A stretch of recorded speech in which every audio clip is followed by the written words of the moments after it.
Hi, and welcome to the first 2023 Coffee with Brendan. And today's topic is going to be on a piece of legislation, pretty big piece of legislation that was just passed on December 29th, 2022, while we were all ringing in the new year and kind of not paying attention to what was going on in Washington. It does make some pretty big changes to some retirement things, and most of these things will impact you at some point in your life. So this is a good Coffee with Brendan to tune into. So let's start right out of the gates with some of the changes that have been made just normally from 2022 to 2023 outside of this new piece of legislation. And by the way, the new piece of legislation is called the Secure Act 2.0. There was a Secure Act 1.0 that was passed in 2019, which changed when you had to take required IRA distributions and when you inherit an IRA from someone who's deceased, how long you have before you have to take out the entire amount. That was back in 2019. This is the 2.0 version, so an enhanced version of that Secure Act, which again was just passed a few days ago. I'm shooting this on January 5th. And so this was literally just passed at the end of last week, right before the new year. So again, just to start with the expectations, the normal changes that were made to our tax laws that I think impact most of my clients are as follows. So let me start sharing my screen. Let's start here with annual gifting. So a lot of people still feel like the annual gifting amount is $10,000 a year. It's actually now up to $17,000 a year. What that pretty much means is you can gift anyone that you want to $17,000 without having to realize any income for you, the recipient of the gift to realize anything there, and you don't have to file any kind of gift tax return. If you are married, you can gift away $34,000 to whoever you want. And again, this literally could be as many people as you want. So if you have an estate tax issue, literally just keep giving away $17,000 and $34,000 and you'll get under that threshold pretty quickly. So that's the first thing that has changed. Another thing that's changed is the contribution limits for retirement accounts. And so one that most people are impacted by is IRAs and Roth IRAs, which is up here. If you're under the age of 50, you can make now $6,500 of contributions. And if you need a catch up from age 50 or over, it's actually $7,500. And then the final one that kind of impacts my clients mostly are 401ks, 457 plans, 403bs. 22,500 is now what you can put in. If you're age 50 or over, you can actually put in $30,000. So let's just set level expectations there. So gifting $17,000 per year. Roth IRAs and IRAs 6,500 or 7,500 if you're age 50 or over, and then 401ks 22,500 or 30,000 if you're over the age of 50. So let's start there. Now let's shift to the Secure Act 2.0 top 10 provisions. This was something put out by LPL. I'll put a link into the newsletter that will allow you to download this because this is a client-friendly piece. And I'll do very, very high level. So one big caveat to this right before I start, I want to make sure that you're all paying attention here.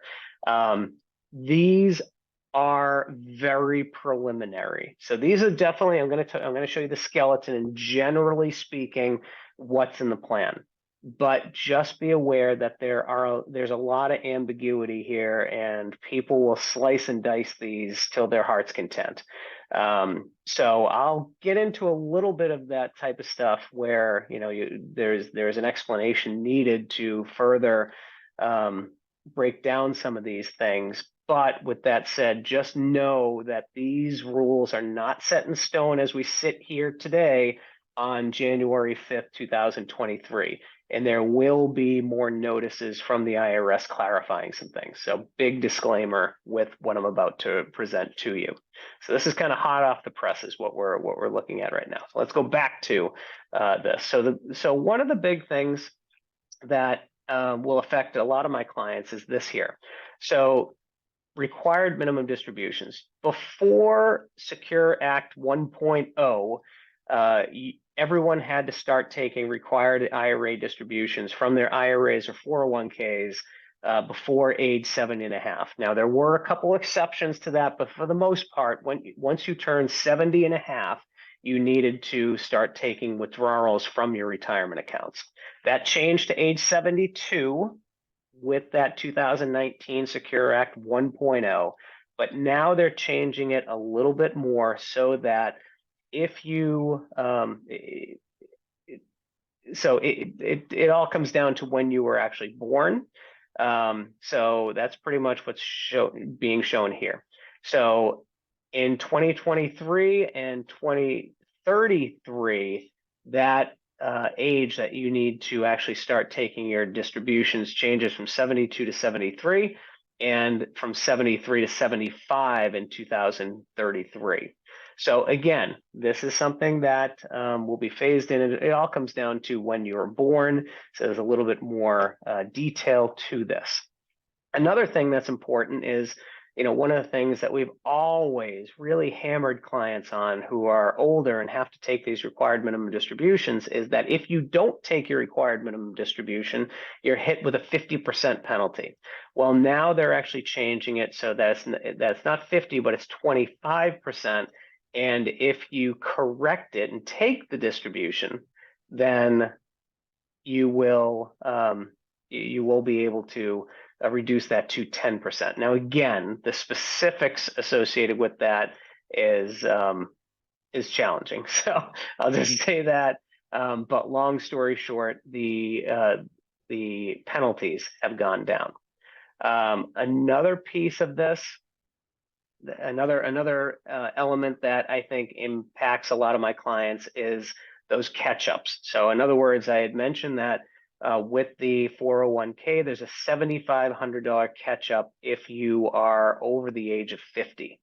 They now have this this catch-up which says that if you're between the ages of 60 and 63, so between 50 and 60, you're still at that 7,500. But if you're between 60 and 63, then that catch-up actually goes up to $10,000 or 150% of the regular catch-up, which would be about $11,250. So you have technically 4 years where you can actually even put in a little bit more than the catch-up, but that's where we are right now. Let's see, what else is in here? There are some tax benefits for starting up a 401k if you're a small business owner. So again, you can get into that when you click on the link below. Let's see what else. Another big one that I really, really like, and this is going to be something that I talk to a number of my clients about, is this right here. One of the big questions that I get from a lot of clients is when it comes to 529 education accounts. What if child goes to school and gets a ton of scholarship money, goes to a military academy, or just simply doesn't go to school whatsoever, and you have this big giant 529 plan that you've been saving all through their life while they're babies up until today, and they don't have the money to, or they don't distribute all the money out of the 529. Well, one of the things that is a new item here is that if the plan's been in place for 15 years and the child is making money, so has wages, you can start rolling money out of the 529 and into a Roth IRA for that 529 beneficiary. So long story short, let's say that when your son was born, you started contributing to a 529, and it's grown to $100,000 by the time that your son is 18, becomes clear that he is not going to be going to school. So you have $100,000 plus whatever earnings there are. what this rule is pretty much saying is that as long as your son has earnings, every year you can actually start taking out whatever the amount of money that they can contribute to their Roth IRA out of that and roll it over until you get to 35,000. So in other words, the rollovers are subject to a per beneficiary lifetime limit of $35,000. So that's a huge one. That addresses a lot of clients' concerns when it comes to excess money in a 529 account. And also because Roth IRAs are so favorable from a tax standpoint, this is a very, very attractive piece. So as I mentioned, there are literally 100 different changes in the rule. I listened to an hour and a half podcast on this just yesterday. There's a ton in here. There's matching contributions for student loan payments. There's auto enrollment and they call it escalation for 401ks. You now can make simple and SEP IRA contributions on the Roth side of the equation, not just the traditional side of the equation. So again, another big benefit that hadn't existed with other plans. And then there's also emergency provisions so that you can avoid that 10% penalty if you take it out before age 59 and a half.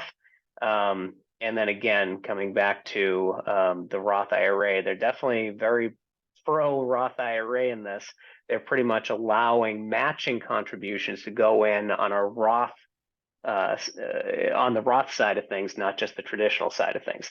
Now, again, you don't get a free lunch here. It would be considered compensation to you, but before all your matching contributions were made with traditional 401k money, not Roth 401k money. So again, some nice improvements and iterations there. So all of these things, for the most part, are positive. The Secure Act 1.0 was very negative in the sense that when you inherit an IRA, you were able to distribute that over your lifetime. And if you were young, if you were in your 40s, for instance, you could potentially take that they actually called it a stretch IRA and distribute it out over your lifetime, which could be 50 plus years if you live long enough. But Secure Act does reduces it down to 10 years. So you have to withdraw the money from the IRA within 10 years. So that was Secure Act 1.0. For the most part, there aren't too many negatives with this Secure Act 2.0. But there's a lot in there, and again, it'll give me a lot of things to talk to my clients about. But also, I'm sure there'll be news stories about these provisions and all sorts of things when it comes to this. So more to come.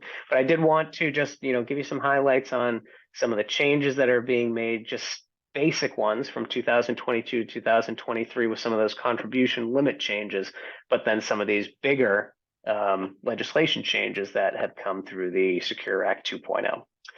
That's all I got for today. If you have any questions after reading through some of that stuff, I'll answer it to the best of my ability. But again, caveat, a lot of this stuff is brand new and there will be lots of questions and lots of recalibrations of some of the benefits that are listed here.